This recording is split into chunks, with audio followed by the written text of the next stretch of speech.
A few weeks after a deputy suffered from cardiac arrest and was rescued by a group of Gwinnett County inmates, the sheriff's office is sharing a similar story. Here's 11 Alive's Brittany Klein-Peter with more for us.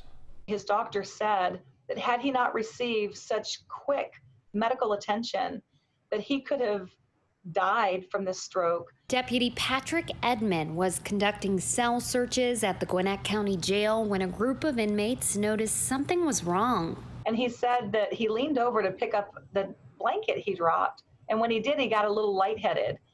And when he stood up, one of the inmates said, "Are you okay?" And he said, "I'm fine."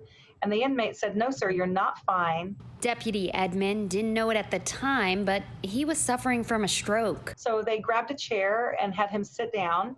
They got on his police radio to call for help. Another inmate went to the phone to dial for help. Other inmates went to the side of the unit that neighbors another housing unit, and they were banging on the wall and the door that, is between the two units to get the attention of the deputy next door. And in fact, that deputy was the first deputy on the scene just a little over a minute later. The deputy was flown to Grady Hospital, where he received life-saving surgery. Just a few weeks earlier, another deputy suffered from a medical emergency while on duty in the jail, and a group of inmates ran to his aid as well. It's pretty incredible that just within a period of weeks, we've had two young, healthy deputies with no medical histories suffer life-threatening medical emergencies while they're on duty working in the jail, and both times inmates came to their rescue. The sheriff's office says that both of these incidents demonstrate the positive relationships that can be formed within a jail between inmates and law enforcement. The good thing is there are some things we learn from these